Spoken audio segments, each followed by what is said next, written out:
Buenos días, queridos hermanos y hermanas que nos acompañan en nuestra reflexión.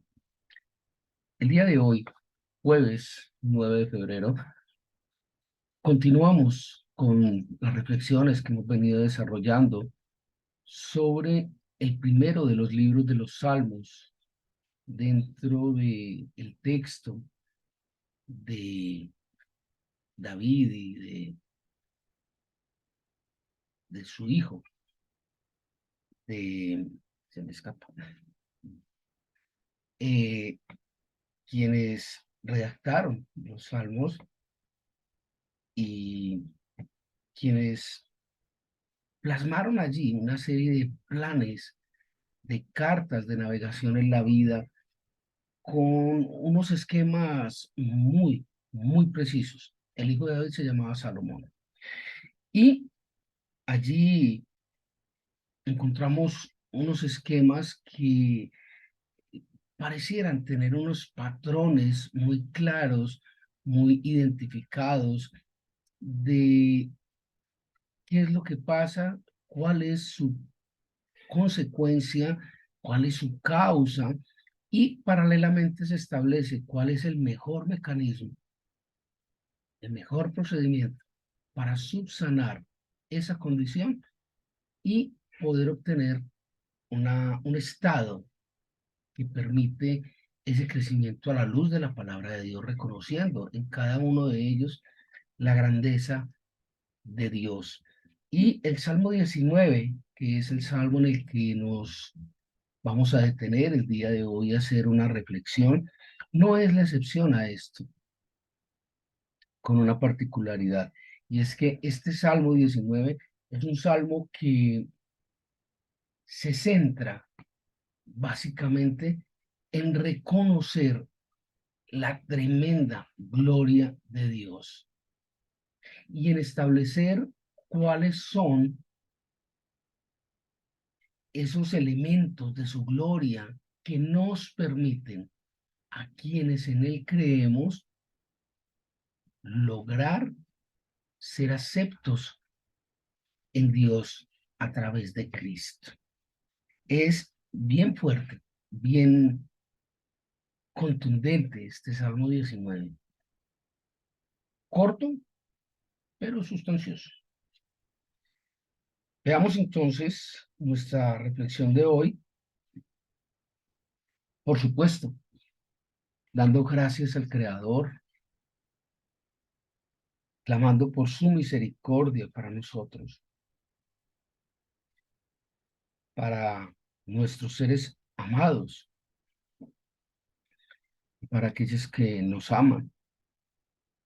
Clamando, Señor, por tu presencia permanente en nuestra vida, clamando para que el Espíritu Santo esté con nosotros, para que no nos desviemos ni a derecha ni a izquierda, para que reconozcamos ante Él nuestras faltas, nuestros errores, para que clamemos a Él por su guía, su misericordia, para que seamos enamorados de su palabra, para que seamos entregados a su designio. Asimismo, Señor, ten misericordia de aquellos que no te conocen, de los que no te quieren conocer y de aquellos que aún conociéndote, aún no te dan la gloria y la honra como tú lo requieres, Padre. A ti sea la gloria, Señor, por todos los siglos. En Cristo Jesús, Señor y Dios nuestro. Amén. Les decía que el Salmo 19, que es el salmo que nos ocupa el día de hoy, es un salmo que exalta de una manera muy especial todo lo que es la obra de Dios y la palabra de Dios. En el uno, a través de la obra de Dios, se establece ampliamente su poder, su deidad, su fuerza. Y en la segunda parte se habla de la palabra de Dios como elemento clave de un proceso de acercamiento a Él, como una metodología claramente establecida que nos permite caminar con Él, caminar dependiendo de Él. Y lo más importante, caminar hacia Él. Veamos, en nuestra edición Reina Valera, revisión 1960, ¿qué es lo que nos dice el Salmo 19 y cuál esta breve, esta breve edición de toda la palabra, de una metodología simple a través del Salmo 19? Veamos entonces al músico principal, Salmo de David. Los cielos cuentan la gloria de Dios y el firmamento anuncia la obra de sus manos. Un día emite palabra a otro día y una noche a otra noche declara sabiduría. No hay lenguaje, ni palabras, ni es oída su voz. Por toda la tierra salió su voz y hasta el extremo del mundo sus palabras. En ellos puso tabernáculo para el sol, y éste, como esposo que sale de su tálamo, se alegra cual gigante para correr el camino. De un extremo de los cielos es su salida, y su curso hasta el término de ellos, y no hay que se esconda de su calor. La ley de Jehová es perfecta, que convierte el alma. El testimonio de Jehová es fiel, que hace sabio al sencillo. Los mandamientos de Jehová son rectos, que alegran el corazón. El precepto de Jehová es puro, que alumbra los ojos. El temor de Jehová es limpio, que permanece para siempre. Los juicios de Jehová son verdad, todos justos. Deseables son más que el oro y más que mucho oro afinado, y dulces más que la miel y la que destila del panal. Tu siervo es además amonestado con ellos. En guardarlos hay grande galardón. ¿Quién podrá entender sus propios errores? Líbrame de los que me son ocultos. Preserva también a tu siervo de las soberbias, que no se enseñoreen de mí. Entonces seré íntegro y estaré limpio de gran rebelión. Sean gratos los dichos de mi boca y la meditación de mi corazón delante de ti, oh Jehová, roca mía y redentor mío.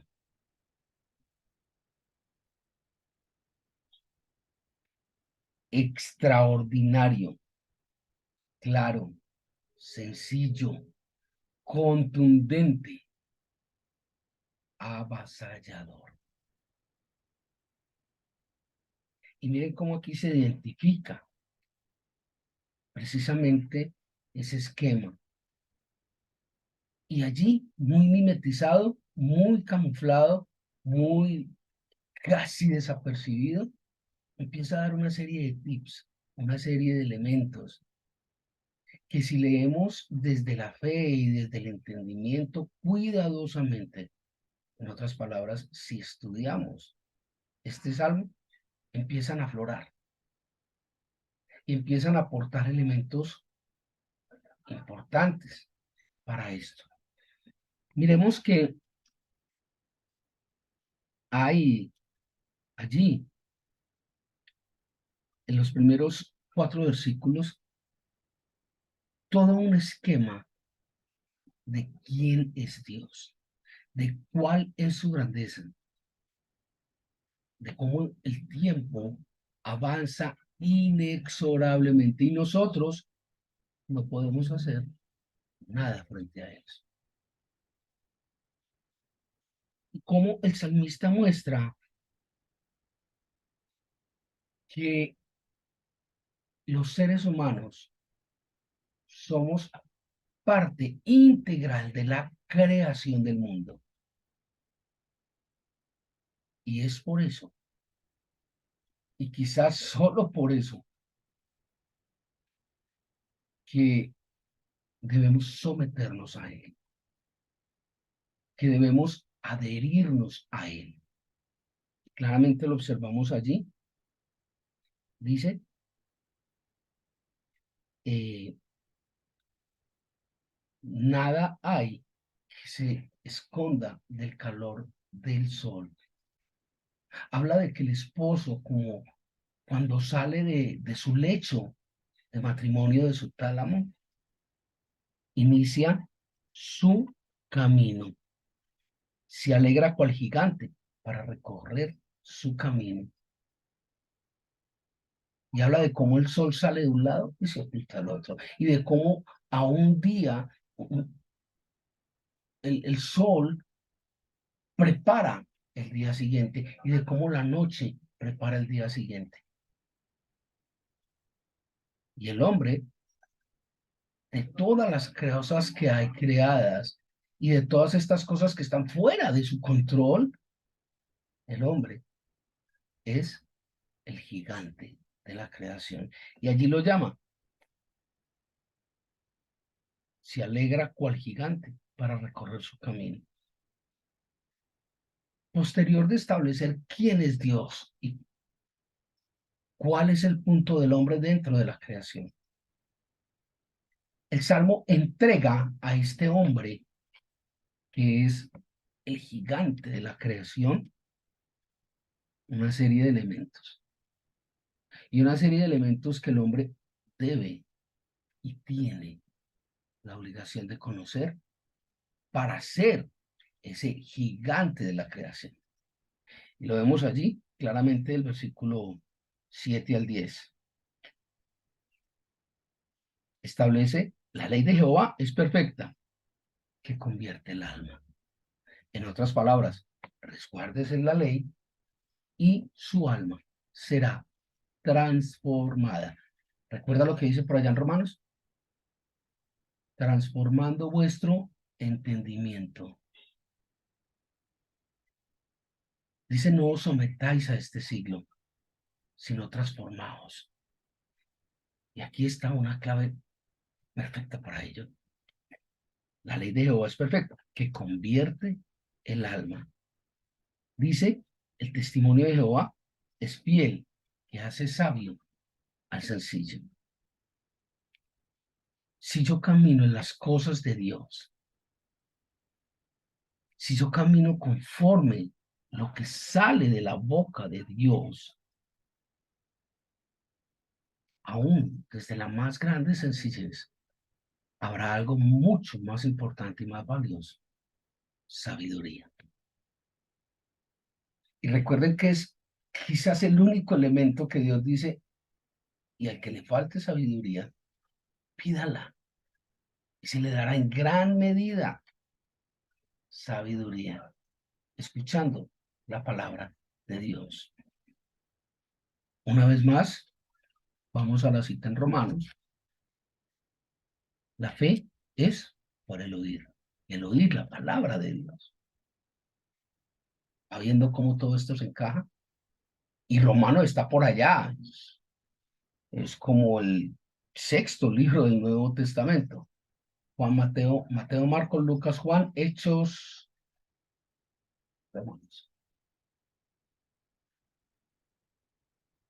donde se complementa con un libro del Antiguo Testamento, bastante antiguo, el libro de los Salmos. Esto nos da fe de que la palabra es una. Dice allí, los mandamientos de Jehová son rectos que alegran el corazón. Aquí hay un punto muy especial y es eh, a la visconversa. Si usted se aleja de de los mandamientos de Dios, su corazón será entristecido. Esto es algo que vemos cada día, en cada momento y en cada situación.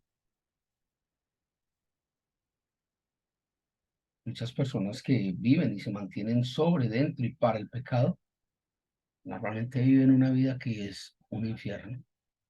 Y son instantes, ni siquiera momentos, instantes de alegría que ellos pretenden hacer eternos. Pero la amargura brota en su léxico, en su comportamiento. Y es triste ver esto. Pero bueno, aquí está la clave. El precepto de Jehová es puro, que alumbra los ojos. Quiere ver con claridad las cosas, las situaciones. Escuchen los preceptos de Dios. Escúchelos, grábelos, estúdielos, memorícelos. Y usted empezará a tener claridad sobre las cosas. Tanto sobre las cosas del mundo como sobre las cosas espirituales. Cuanto más, por favor.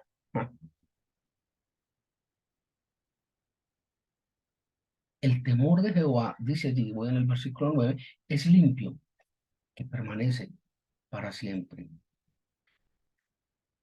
Un punto que es vital en esta parte es no confundir el temor a Dios con el miedo a Dios. Y lo que ocurría a través del Antiguo Testamento era miedo a Dios. El miedo es un elemento que destruye al ser humano. El miedo es el principio del fracaso. El miedo es el combustible de la frustración. El temor, ese temor reverente a Dios, es guardarnos de no ofender a Dios porque es Dios. Porque temo perder ese vínculo que Él ha establecido conmigo y que yo he establecido con Él. Él es Dios. Es por eso que es tan importante. Y cuando se establece todos estos elementos, todas estas herramientas que se le da a ese hombre gigante de la creación, empiezan a haber unas consecuencias importantes para ese gigante de la creación. Pero antes de mirar esto, Dios compara todas estas herramientas, todos estos elementos que nos ha dado su palabra, sus mandamientos, sus preceptos, todo esto, Dios lo compara quizás hasta de una manera simplista, no lo sé, y lo compara con riquezas, y lo compara con la dulzura de la miel. Recuerda lo que hablábamos hace un instante, hace un segundo, de las personas que viven en, para y con el pecado, que solo son instantes, momentos instantáneos de felicidad que quieren extender. Pues bien, en estos últimos dos versículos, versículo 10 y en 9 y 10 casi, establece eh, algo muy valioso de todos estos elementos. Dice, deseables son más que el oro. Y no contento con esta aseveración, continúa diciendo, y más que mucho oro afinado. Es decir, tráigame todo el oro que quiera. No se compara con esto. Y el siguiente elemento que se establece es también, y dulces.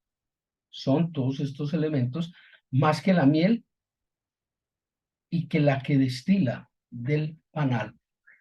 ¿Cómo será la miel que destila del panal? Efectivamente, es una miel pura, sin alteraciones. Llamaríamos quizás una miel virgen, pura. Y todos estos elementos son más dulces que eso. Y son más valiosos que todo el oro. ¿Comprende? Comprende porque muchas veces el dinero no es la felicidad ni la sabiduría. Comprende porque esos pequeños y breves instantes de felicidad son efímeros comparados con la grandeza, la felicidad y la riqueza espiritual que Dios nos permite a través de ello. ¿A quiénes? Al hombre, el gigante de la creación. Y entonces, ¿cuáles son esas consecuencias de tener, guardar y adherirse a esta palabra? Allí es donde se cierra este Salmo 19. Con la consecuencia de todo esto lo encontramos allí, desde el versículo 11 hasta el 14. Es clara, contundente. ¿Cuál es la consecuencia? Sencillo. Tu siervo es además amonestado con ellos. En guardarlos hay grande galardón. Si usted guarda todo eso, usted será recompensado. Ah, o sea que me voy a ganar el baloto y sigue pensando en plata. Dios, no. Ah, o sea que voy a tener una vida sin dificultades. No.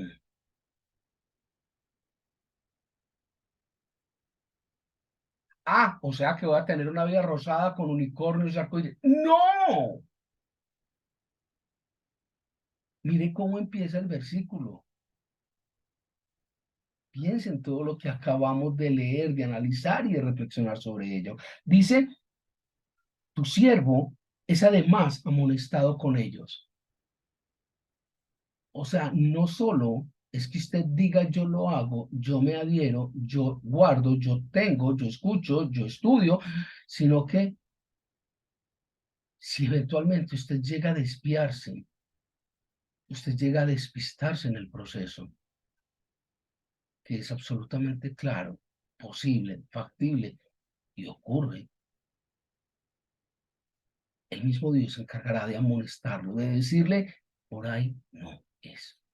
Y si usted guarda todo esto y guarda esta recomendación, entonces hay un galardón para usted. Comprende. Es más importante escuchar, conocer, amar, guardar a Dios que escuchar nuestra necia mente, brincando de un lado para otro, diciéndonos lo que queremos escuchar, no lo que Dios dice.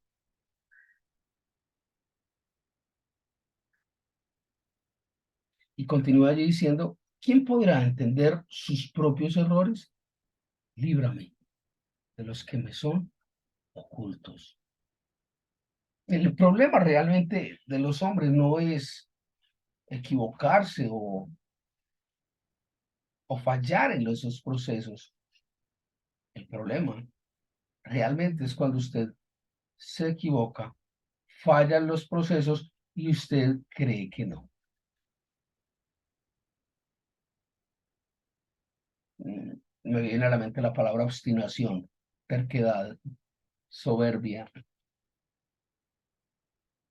Dios diciéndole a usted, está equivocado, y usted me reclama, no, yo no estoy equivocado. Y allá hay un elemento fundamental, dice, líbrame de los que me son ocultos, de los errores que me son ocultos, que yo no veo como error. Claro, nadie es sabio en su propio juicio, dice la palabra. ¿Y qué tal el juicio de Dios? ¿Y qué tal la amonestación de Dios? ¿Y qué tal la corrección de Dios? ¿Acaso somos los seres humanos más grandes que nuestro Creador?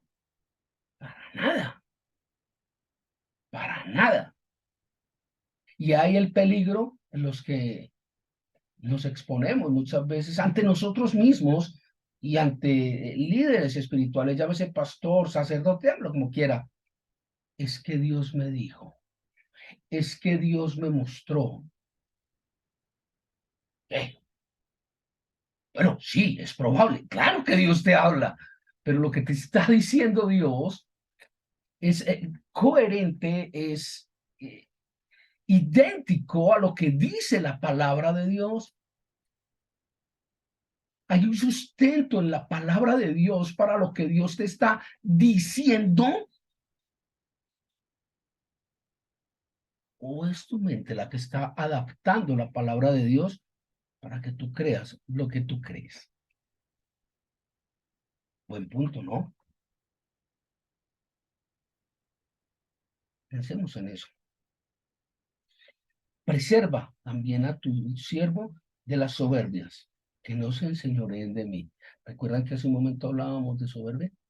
Y hay cosas que son ocultas porque yo no las veo como error. Y sin embargo es uno, vea, para adelante. Qué tremendo. Y cuando yo atiendo todo esto, cuando recibo la amonestación de Dios, cuando acato la corrección de Dios, cuando dejo de pensar como yo pienso y empiezo a aceptar que hay cosas que hago, pienso, digo que son un error a la luz de la palabra, entonces dice la palabra allí, versículo 13, seré íntegro y estaré limpio de gran rebelión. ¿Rebelión contra quién? Por supuesto, contra Dios. ¿La vio? Seré libre de ello. Juan 8:32, conoceréis la verdad y la verdad os hará libres. Dice, sean gratos los dichos de mi boca y la meditación de mi corazón delante de ti, oh Jehová, roca mía, redentor mío. Un salmo realmente espectacular. Claro, conciso, contundente, fuerte, bonito. Wow. Lo invito, la invito a que vuelva a leer el Salmo 19, pero esta vez vuélvalo a leer con la mente, con el corazón, con el cuerpo y muy especialmente bajo la guía del Espíritu Santo. Y cuando lo haga, le invito a que revise, a que analice su vida, su comportamiento, su pensamiento y que la obra de Dios sea reflejo en nosotros, sea desarrollada en nosotros conforme está escrito. El Señor les guarde, que tengan un extraordinario jueves, que el Señor los ministre.